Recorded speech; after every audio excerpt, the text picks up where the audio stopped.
Well, I guess it's about time. We'll get started with prayer requests. The one I have down is, it's Juanez, right? Right, okay. And she fell? Fell and broke her shoulder? Okay. Yeah, absolutely. I want to pray for the Westmorelands and Juanez specifically. Amani is very sick right now, so pray for him. He had a rough night. Mom took him took him to the doctor's last night late and everything, so they're not going to be here today because they're exhausted from that. So, but nothing too serious. He's just really not doing good. So, any other prayer requests? Yeah. Yeah, absolutely. Absolutely. How is she doing? He's doing. Went out there this past week. Spent some time talking to him out there. He's actually laughing, getting up and going to the table and sitting down and eating. That's a big count. Right. Carolyn's in the Temple Rehabilitation Center out in Blue. She will probably be there a week, maybe two. I think 2 weeks is about the maximum they'll be. Working on rehab and all that? Yep. Okay. Alrighty. If you guys don't mind, we'll get started with the prayer. Dear God, thank you so much for this day. Thank you so much for the opportunity to be here today. Thank you so much for this group of people just to be able to be encouraged by one another. We're thankful, especially this time of year, for the loved ones that we have and the friends that we have, and certainly the church family that you've given to us. God, we want to pray for a number of people in the family that have been affected and hurt by various things. I want to pray for the Westmoreland family, specifically Juanez, as she fell and is dealing with the outcomes of that. Be with her, give her comfort, and help her pain during this time, and help her family support her, Gary and Jevin and all of them. Just help her through this time. God, I want to pray for Amani that he can recover quickly from his sickness, whatever it is. Just help him to get feeling better soon, and help my parents in taking care of him. I want to pray for Rance and the pain that he's dealing with, that can subside quickly. We know that pain is very difficult to deal with, so help that ease for him quickly. God, I want to pray for Carolyn as she goes through the rehab process. Just be with her as she goes through those steps. Be with those that are helping her and guiding her through that so that they can do so in a wise manner. And God, I want to pray for Red, Esther, and all of them as they continue moving in the right direction. Help them continue to move in the right direction, continue to heal in the right way so that they can continue to get back on the path that they were on before. God, we're so thankful for everything that you've done for us. We're especially thankful for Jesus and the sacrifice he made so that we could have this relationship with you. It's in his name we pray. Amen. All right, today we're taking a little bit of a break from Mark just for 1 week. Honestly, probably didn't need to take the break, but I was thinking we called them keisters growing up. Do you guys know what a keister is? You know what a keister is? They come on Christmas and Easter. So we called them keisters. Oh, what's a keister? You're behind? No. No.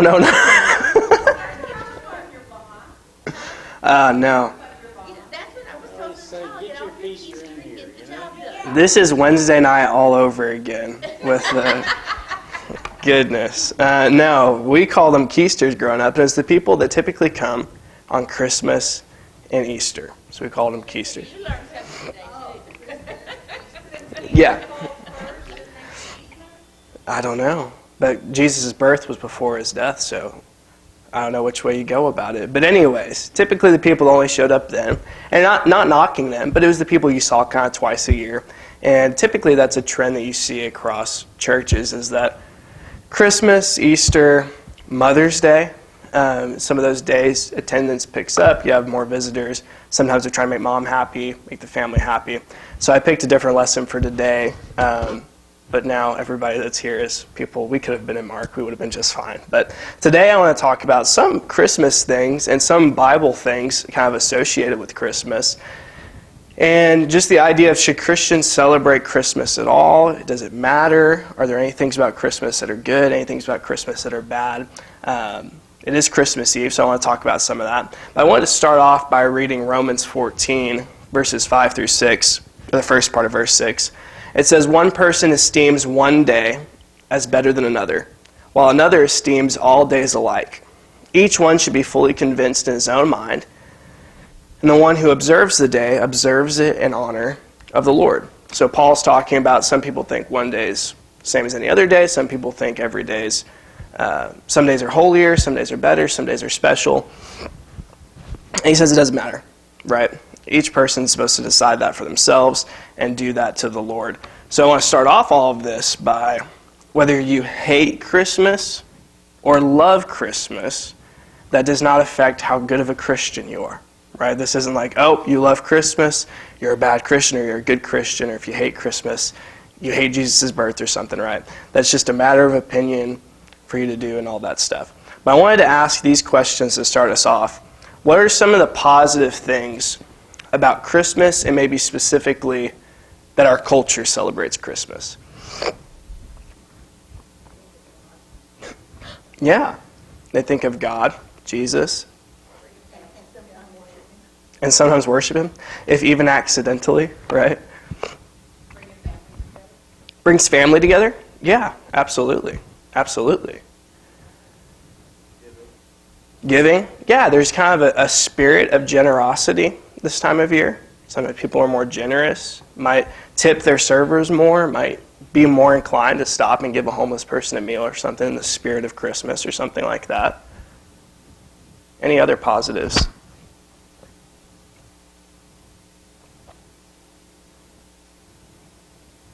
For me, I'll just say it's fun.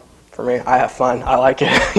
It's just a good time. I really like the point about praise and people thinking about God. There's very, very few things that get Jesus' name on TV, that get Jesus' name like in movies or things like that. Christmas is a time of year where you're probably going to hear Jesus' name a lot more. Now, they may be just focusing on it because of the holiday. They may not be sincerely interested in Him, but at least His name is not offensive for a brief period of time. In July, you start talking to somebody about Jesus, but if you're talking about the birth of Jesus this time of year, it may be a lot less offensive. It might be something that's a little more welcoming, from people because they expect to hear it this time of year.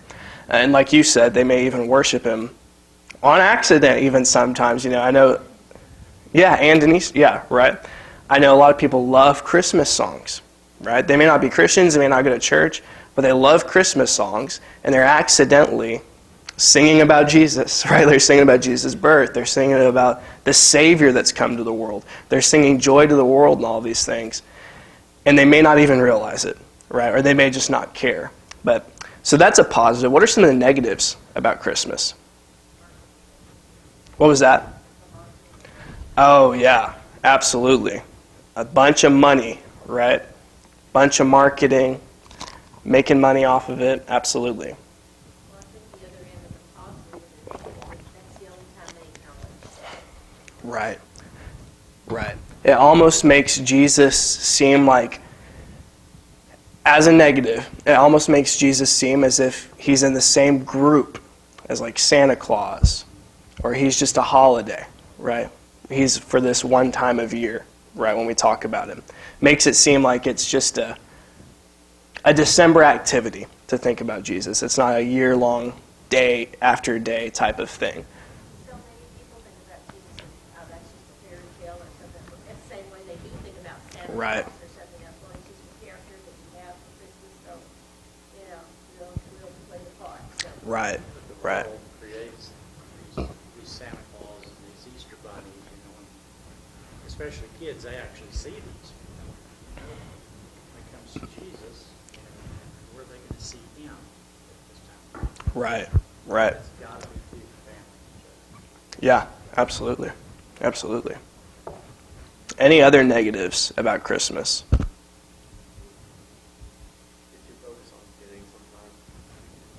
Yeah, on the opposite end of the spirit of giving of Christmas, what's on the other end? Getting, right?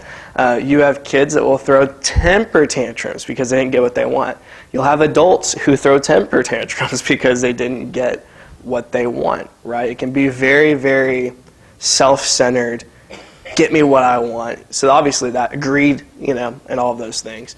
It's kind of interesting, like how close that those two things can be sometimes. Because you love giving, but then if you give so much, there's an expectation of giving. And then if your kids don't get exactly what they got last year, or they don't feel like they got as many gifts they got last year, or they think a different sibling maybe got better gifts or more expensive gifts or something like that. There's all of those things. But that's kind of true of anything, right? There's positives, there's negatives, and those are just some things to think about. One of the common things that's talked about with Christmas that's kind of used to shame Christians a lot is that they say that Christmas is pagan.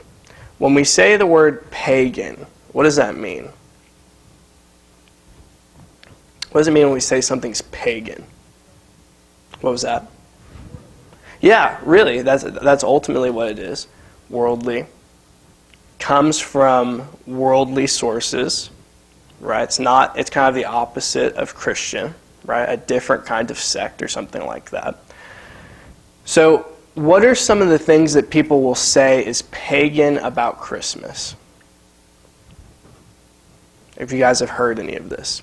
And why would it matter? What are they trying to say? If they're making an attack against Christians saying Christmas is pagan, what are they trying to say? Yeah. This is just your flavor, right? It's the same thing. You borrowed from us. And they really play into Jesus is just a myth, Christmas is borrowed from other myths and all of that. And they're trying to lump in Christianity with Christmas and say that Christianity, because Christmas is pagan, is also just something of pagan roots. Can you have Christianity without Christmas? Yes, a great many people do. So even if, I don't think it is, but even if Christmas was the most pagan thing in the world, does that affect how valid or pagan Christianity might be? Not at all, right? Christmas isn't a command from God or anything like that. But I did want to talk about some of these things that people say as far as Christmas being pagan. One of the things that people will talk about being very pagan is the date and kind of why we celebrate Christmas originally. They will say that Christmas was just a Christian rebranding of old pagan holidays. There's two really popular ones. One, the probably most popular one, is the Festival of Saturnalia. If you guys have heard of this. The Romans celebrated Saturnus, their god of agriculture. And their celebration for him kind of goes as follows. There would be a lot of debauchery, excessive drinking, which I guess a lot of people for Christmas have kept that one. Keep getting drunk and all of that. They would go house to house singing. Sound familiar? They did it naked, though. Little different. So, you're like, oh, maybe, then no. No, not exactly the same. They went house to house singing naked. So you say there's a little bit of a similarity. And some people will point to these and they say, oh, see, they went house to house singing. There we've got Christmas caroling. Well, there's a key difference, being the nudity. That's a pretty decent difference. We went Christmas caroling with our youth group as a kid. We never did it naked, so I don't think we were celebrating Saturnalia. There was also human sacrifice. Not exactly the same as Christmas, right? A little bit of a key difference. There's also something that they did as a mockery of slaves. So they would do this thing where it sounds kind of nice, where the slaves and the masters would swap roles for this festival. And the masters would serve the slaves. Guess who still had to cook the food? The slaves, right? And think about anything you do during that time as master. The second the festival's over, you're going to get payback for anything you did anyways.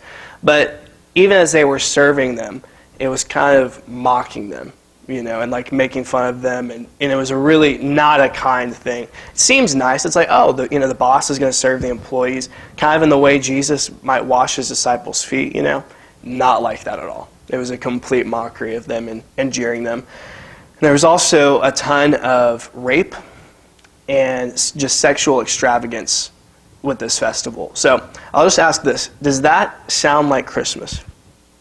No. The only vague similarity you have is the house-to-house singing. And they're not even the only ones that do that. There's lots of people throughout history who have done that. Another important thing is that it was never celebrated on December 25th. People like to say, see, we just took their holiday from the 25th. It was never celebrated on December 25th. It was celebrated December 17th through 23rd at the furthest end. And the 17th was the day. They just kind of kept stretching it out because they wanted the celebrations to last longer and longer. But it never even got to the point where it reached the 25th. So you can't really say that Christians stole that day and that holiday from them when it's on a completely different day. And it's not even the same holiday. The next one was Natalis Sol Invictus. This is the second most popular claim that Christians stole this holiday. And it was the Roman celebration of the invincible sun, or the Sun King, the unconquerable sun. And this celebration's date is unclear. They don't know exactly when it was. It could have been on the 25th, but we don't know. We don't really know if it's older or younger than the first Christmas. They're around the same time. Constantine, who's the first Christian emperor, was raised in this sun god cult. And as he turned the Roman culture away from paganism to Christ, the Sol Invictus celebration kind of died out too. But just because you have Rome kind of shifting from pagan worship to, Christian Catholicism. As they did that, a lot of pagan things died. Does that mean that Christian things are just rebranding the pagan things? No. Just means as there's less followers of it, of course it dies out, right? If I converted everyone here today, I made you all Colorado Buffalo fans, right? Then you say, oh, well, they all stopped being Texas Longhorn fans or Texas A&M fans. That doesn't mean that the Buffaloes are just A&M or Longhorns in a different uniform. It just means all of you guys stopped celebrating it and started doing something else. Well, as a bunch of people became Christians and shifted away from that because of Constantine, a lot of these things died out, but that doesn't mean it's a replacement or it's the same thing, right? And the question, why did Christians even celebrate on December 25th in the first place? Was Jesus born in December likely? No. When was Jesus probably born? Yeah, sometime in spring. There's two common dates. Some people say in spring. Some people say in September. That's probably the second most, possible guess. It's kind of hard to determine for a number of reasons. One, we don't know when Herod died. And it's hard because we measure some things off of that. And it's also hard because we don't know the time of the priests when they were doing their service at the temple. And we go off of John the Baptist's father, who's a priest, and the time of his service and all those things. So when people have different dates for that, they come up with different dates for when Jesus was born. But as far as why we were celebrating on December 25th, there's a few options. One, and this is the most popular one, is that it was 9 months from Passover. It was 9 months after Passover. And there's a common belief, I don't know why, but a common belief among early church fathers that prophets died on the day they were conceived. That all the prophets were killed or died on the day they were conceived. I don't know why. Nobody really knows why they believed this. It's just a belief that they had. But they took the day that Jesus died, or the time that Jesus died, add 9 months to it. He died on the day he was conceived, right? So March 25th, Passover, 9 months later, December 25th. That's one option. Another one is just after winter solstice. Some people, for them, the sun coming back was symbolic of Jesus coming back. And then another one, this is the most not the most common, but one that's thrown out, there's the least amount of evidence for it, but it was to repurpose pagan days. That Christians were intentionally trying to take a pagan day and turn it into their own day. And for an example of this, you guys ever heard of prom alternative? Do y'all have that growing up? Okay, do y'all know what prom is? We know prom, right? A lot of Christians don't go to prom. Depends on what kind of church you go to and everything. Some Christians do, some don't. Our church, a lot of people didn't go to prom, so we had prom alternative. There wasn't dancing, and there certainly wasn't like the grinding dancing that you see at a lot of prom outlets and stuff like that. It was prom alternative. It was an alternative to something that the culture was doing in a safe environment, right? So for some people, They say, oh, December, we just took that and repurposed it. If that was what happened, there's not really any evidence of this. Is there an issue with Christians doing that? I don't think so. If the culture's doing something that's evil, or they're doing something that's wrong, and you say, look, we're not going to do that, we're going to do something different instead. I don't see any issue with that. Some people do. I don't understand the argument for it, so I can't really give the argument for it. But for some people, they just think, I don't know, I don't even want to give the argument because I feel like I'm doing a bad job. But you shouldn't take anything, even repurpose it. So, and then some people believe that the Magi arrived on that day. And they believe this based off of star placement and things like that. Doesn't really matter. Is there anything pagan about the day, December 25th? No. It's just a day. It's just a day like any other day. So, when was Jesus born? September is the most common opinion, but just as likely any other month. It all depends on when the priests were serving in the temple and all of those things. Okay. The next big thing that people talk about that's pagan is the Christmas tree. You guys may have heard this a lot. Is that the Christmas tree, there's different cults that worshiped trees that look just like our Christmas trees. And little did you know, when you put up a Christmas tree in your house, you are engaging in idol worship, you pagan fools. How dare you, right? I've heard people say this and get very, very angry about the Christmas tree. Some people say that the Roman cult of Asherah did this. They say they put a tree in their home, they adorn it, they worship it. But there's literally no evidence of this. If you go and look at the sources that cite this, like you look, one person will mention this in a book, and they'll cite another book. And then you go to that book and say, where'd they cite it? And they cite another book. And it's an endless circle with no actual independent historical source saying that the Roman cult of Asherah ever did this. But it's just a common thing that people say. And they try to make fun of Christians, like, oh, you guys are Christians, but you're worshiping, an old Roman cult. How ridiculous are you guys? When there's no actual evidence for it. It's just kind of a jab at people. And another reason people do this is because of a misunderstanding of a passage in Jeremiah 10. If you have your Bibles, if you want, look in Jeremiah chapter 10, and I'll read the section that's used first without the context before I read with context so that you might see why it's used this way. But Jeremiah 10, 2-4 says this, "Thus says the Lord, learn not the way of the nations, nor be dismayed at the signs of the heavens, because the nations are dismayed at them. For the customs of the peoples are vanity. A tree from the forest is cut down and worked with an axe by the hands of a craftsman. They decorate it with silver and gold, and they fasten it with hammer and nails so that it cannot move." Sounds like a Christmas tree. Kind of. You've got the silver and gold decorations. You've got a tree from the forest. It's fastened so it can't move. Kind of sounds like a Christmas tree, but it's not. Christmas trees weren't even a thing in the time of Jeremiah's time, so he's clearly not talking about that. And even as you read, I'll read the other verses, but even in those verses we just read, he says, "A tree from the forest is cut down and worked with an axe by the hands of a craftsman to a shape." You don't do that with a tree in your house. It's still in the shape of a tree. It's not worked by a craftsman and carved. He's talking about idols that they made from the trees.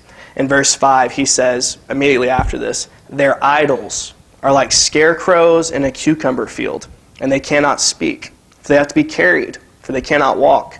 Do not be afraid of them, for they cannot do evil, neither is it in them to do good. They take a tree, they shape it into an idol, and they worship it." This is what he's talking about. And they often carve them into human-like shapes, similar to different figures. Verses 8 and 9 and 14 says, "They are both stupid and foolish. The instruction of idols is but wood. Beaten silver is brought from Tarshish, and gold from Uphaz. They are the work of a craftsman and of the hands of the goldsmith. Their clothing is violet and purple. They are the work of skilled men." And then verse 14, "Every man is stupid and without knowledge. Every goldsmith is put to shame by his idols. For his images are false, and there is no breath in them." Jeremiah is not talking about Christmas trees, even though you'll hear people take this verse out of context and say, the Bible condemns Christmas trees. He's talking about idols that they crafted from these images and then worship them. Isaiah makes fun of them. In Isaiah chapter 44, he talks about how a guy goes into the woods, He cuts down a tree, he burns half of it, and the other half he cuts into an image and falls down before it and worships it. And it's a very funny passage where he's just mocking this in Isaiah 44. But it's the same thing. They're just carving images. The first Christmas tree we know for sure wasn't celebrated until the 16th century Protestant Christians in Germany.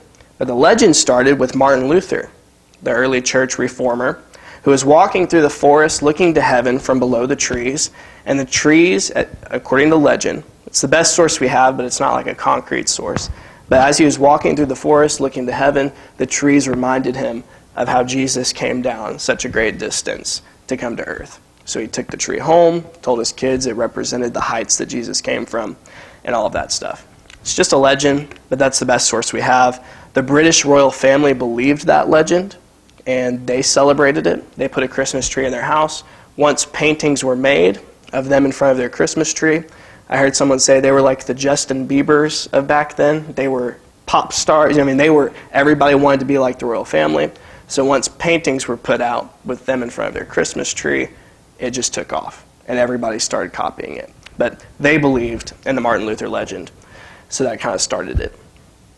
Why might you have a tree today? What are some of the reasons you might have a Christmas tree today? It's pretty. Yeah, that's the main reason. It's fun. It's fun to decorate, put your ornaments on and everything. It's so much fun. If you have a real one, it smells nice. What do you say? It's a tradition, right? It's just something we do. Any other reasons? For our children. I mean, that's what it's all about as kids. Yeah. Well, it's just,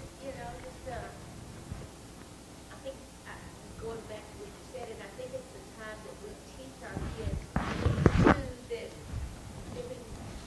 we should teach them that all year long, and what we feel and everything. Like I know we try to pray just to worship, and we give them a dollar, but it's like, it's about others in at that time too, that you give to others because it makes you feel good. Right, absolutely. No other reasons. Because I didn't hear anyone say the Roman cult of Asherah. Y'all aren't worshiping Asherah? See, it's silly. Even if it used to be something that they did, that's not the reason we do it, right? It doesn't matter. All right. I wanted to point this out too. That current usage of things determines their meaning, not past usage. Do you guys know what the swastika is? Okay. Do you know what the swastika originally meant? Well-being, or good, from the word swastik. Kind of ironic, right? You think about this symbol of hatred and brutality now. Nobody's putting up a swastika in their house, right? If you see a swastika somewhere, you assume very, very bad things, right? It used to just mean well-being or good. Now, if you had a shirt that had a swastika symbol on it, and you said, no, this means well-being and good, what would people think? Oh, you're good because of what it used to mean. They'd think you're crazy. They'd think you're a terrible person, and probably rightfully so. They'd be like, what is going on with you? That's horrible. Current meaning determines the meaning of something. The current usage determines the meaning of something. It doesn't matter that it used to be a good thing. Now it's a horrible bad thing. So if you use it, it's a horrible bad thing. Like, you should avoid that. And it's the same in reverse, right? You can't hold something to the standard of what it was maybe 1,000 years ago. You hold something to what it is today. When you think of the word Nike, what do you think of? Logo, shoes, right? Does anybody think of the Greek goddess of victory? No, that's what it's named after. But nobody thinks of that, right? You think of shoes. When you say Nike, you think of shoes, right? Thursday. Does anybody have a problem with Thursday?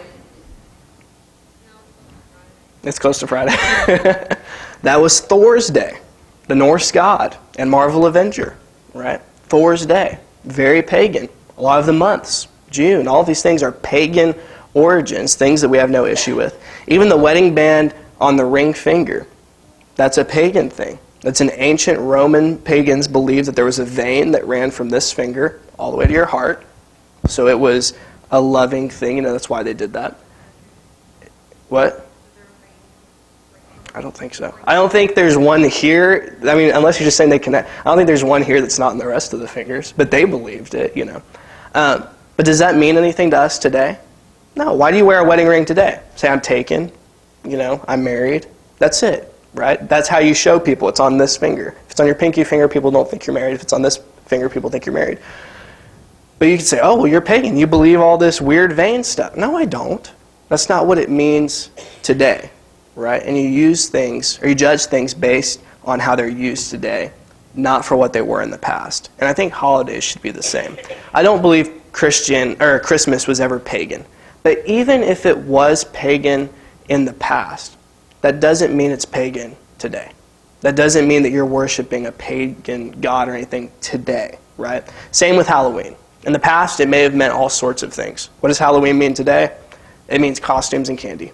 That's all it means, right? Now, way back when, it may have meant all sorts of different things, right? And people may have had many different feelings about it. But today, when kids are dressing up like their favorite Transformer and saying trick or treat, they're not summoning dead spirits. They're not warning off dead spirits, right? They just want their candy and their costume, right?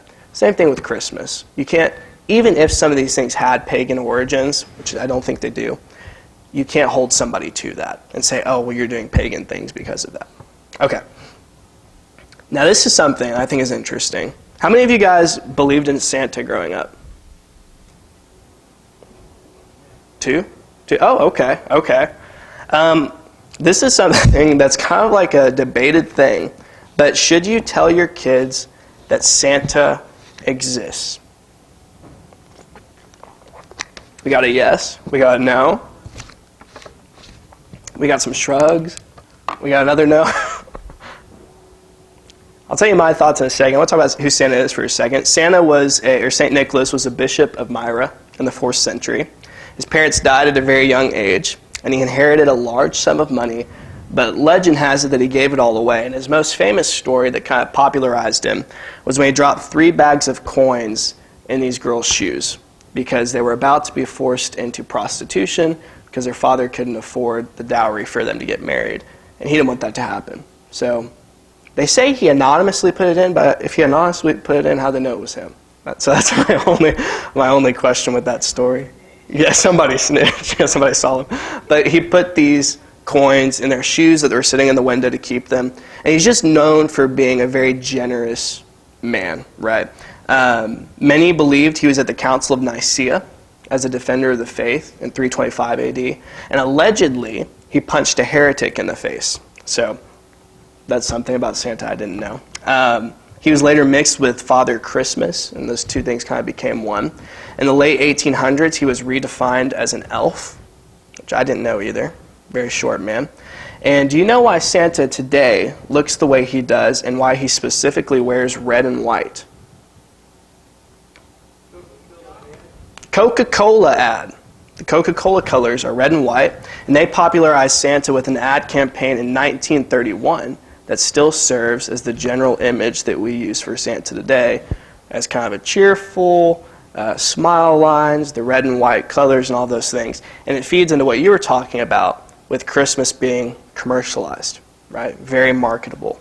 Martin Luther, if you guys know who that is, didn't like Santa. He thought that Santa took away from the true meaning of Christmas. I think there's a lot of merit to that concern even today. Okay. So to the question, should you tell your kids that Santa is real? I want to say, first of all, I think you can be a Christian either way. Whether you tell your kids Santa doesn't exist or does exist, I think you can be a Christian either way. But I want to ask this question. Does being lied to about Santa hurt people's faith? I think it really hurts the faith, and I always believe your kids should not believe that there's a fantasy or somebody who doesn't really know them. I always wanted my kids to know who loved them enough to give them their gifts. Now, did we go see Santa and this and that? It's like, he was just kind of like a Christmas figure, kind of like the Christmas tree was. Right. And this and that. But at the same time, I never wanted mine to not be a Christian of the people who cared enough about them to do something and give to them. Right, right. Any other thoughts? Depending on how long you lie to them, it can affect trust. Right. You can start to question other things depending on how long you wait to tell them. Absolutely. I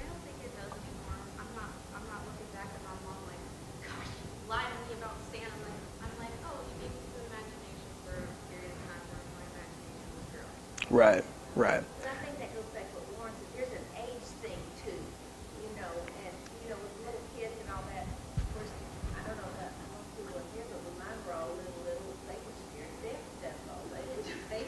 He's a creepy dude. He's a creepy dude. That was walking around the ball, Yeah. I was like, get me out of here, Right. I don't want anything to do with this.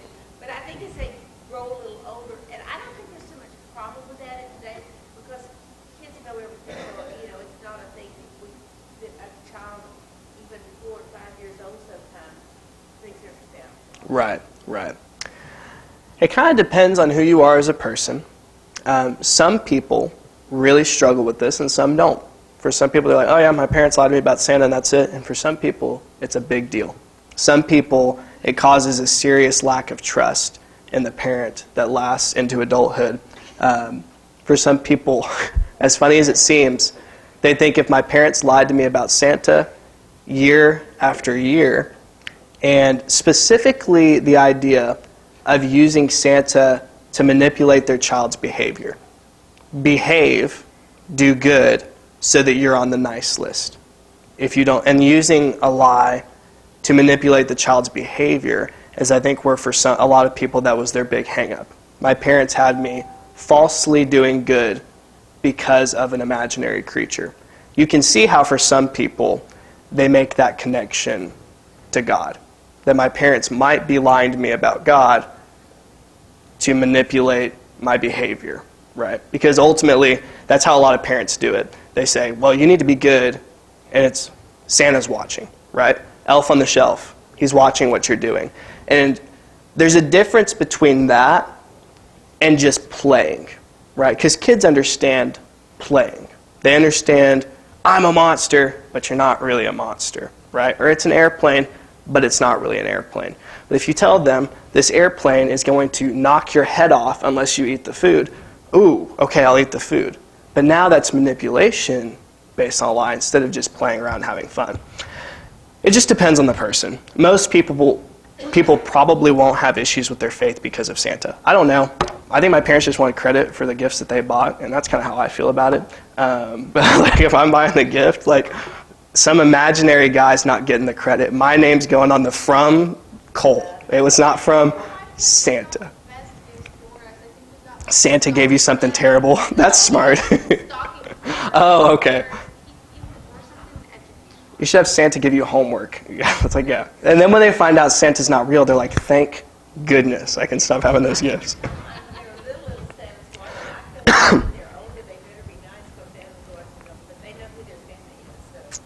Right, right.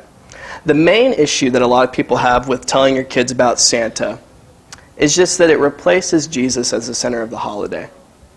It kind of replaces what the celebration of Christmas is supposed to be about. Now, can you celebrate Jesus as the main reason and also have fun things with Santa at the side? Sure, right. But for a lot of people, Jesus is the main course, or Santa's the main course, and Jesus is a side dish, right? Santa's what Christmas is about, and then Jesus is a footnote, almost. For a lot of people, that's what kind of happens. Whatever you do, make sure that you tell your kids quickly so that they don't, grow up believing something. I've met 11-year-olds who still believed in Santa. At that age, it can cause some issues. That's a little old. So, and also, if your kid comes up to me and asks if Santa's real, I'm telling them no right away. So don't let them come to me because I will tell them the truth. I know. If they ask me if Santa's real, I'm like, no.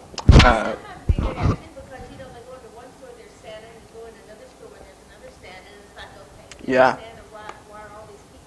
Most kids are smart, and they figure it out, yeah. Some parents will be like, oh, those are just decoys. Yeah. Santa sent these decoys out. Right. So watch Right. Yeah.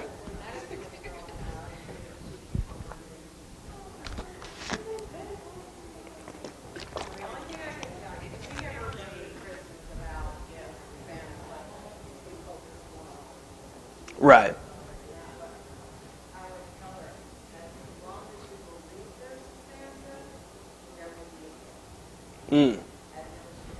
It's like the Polar Express.